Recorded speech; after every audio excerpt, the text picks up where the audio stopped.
Welcome to the Retire with Peace podcast, the podcast where we help you create a fulfilling and stress-free retirement. Each week, we bring you expert advice, practical tips, and inspiring stories to help you plan and live your best retirement life. Whether you're nearing retirement or already enjoying your golden years, this podcast is here to support you every step of the way. Let's embark on this journey together and discover how to retire with peace. Welcome back to the Retire with Peace podcast. As always, I'm your host, Dave Zaegel. I have some good news and bad news today. The bad news is that there are a lot more online scams happening now. It's really a whole lot easier, especially with artificial intelligence. They can send out emails a lot easier. They can put fake videos together a lot easier. It's far quicker and simpler now for bad actors to try to scam people out of money or information, either one. That's the bad news. Good news is there are ways to combat this, be on guard against it, prevent it from happening. And we'll talk about that and different things that you can be doing. But just first of all, the first thing you can do is just be mindful, because it is a lot easier. And we've started getting even more and more emails. Obviously, there's always been scam phone calls, which is a whole bunch of garbage. But now even the emails get very creative. We'll get emails that look like they're from somebody that we know, or maybe even somebody that we work with.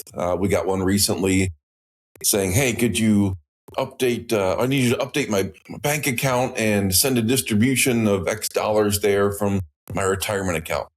Total garbage. And even when you look at the email address, it's garbage.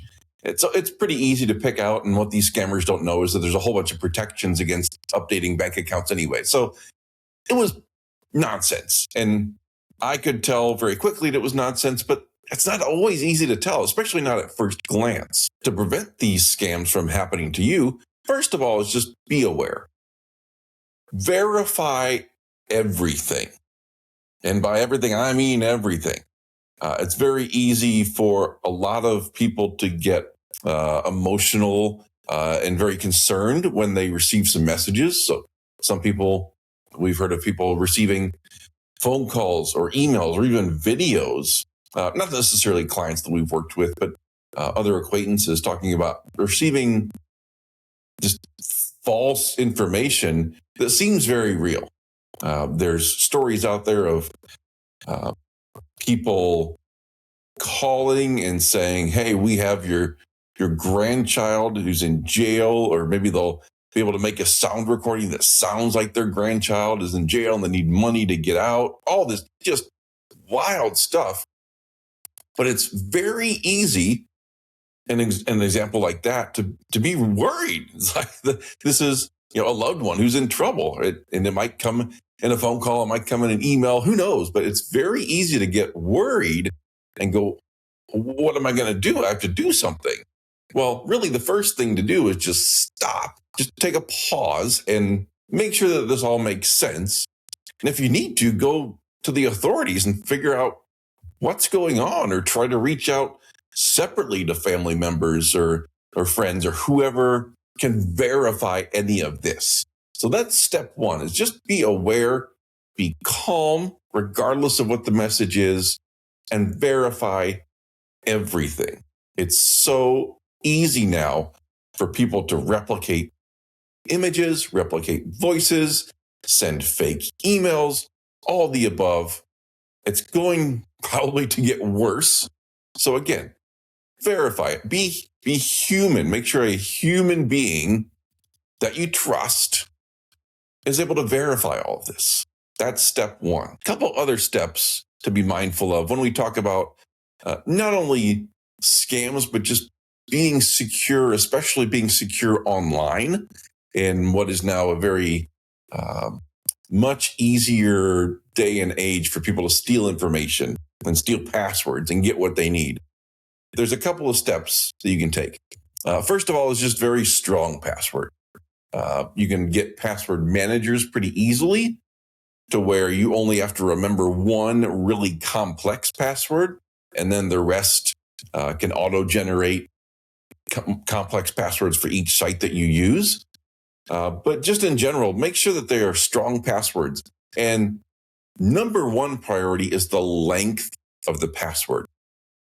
It's good also to have different characters and all sorts of different stuff. But number one priority is length.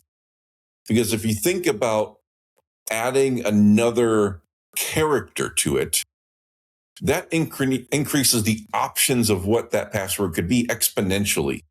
So it's not that if you go from 6 characters to 8 characters, it's just a little harder to decode. It's actually a lot harder to decode because they has to go through so many different combinations of 8 different characters versus 6. And if you can go out to 12 characters or 15 characters, just a long password is going to, by default, make it a little bit more difficult. I shouldn't say a little bit. It's going to make it a lot more difficult for somebody to either guess the password or decode some combination because they have to go through so many different characters or digits to try to break into it. So passwords, make them a little bit more complex, make them, if nothing else, make them longer.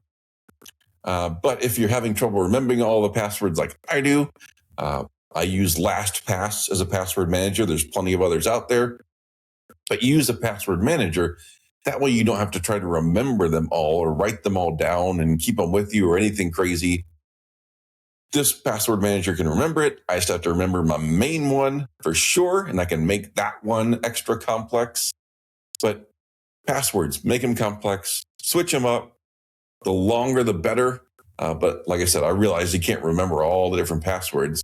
That's where a password manager can really come in handy for you. Secondly, and finally, is two-factor authentication.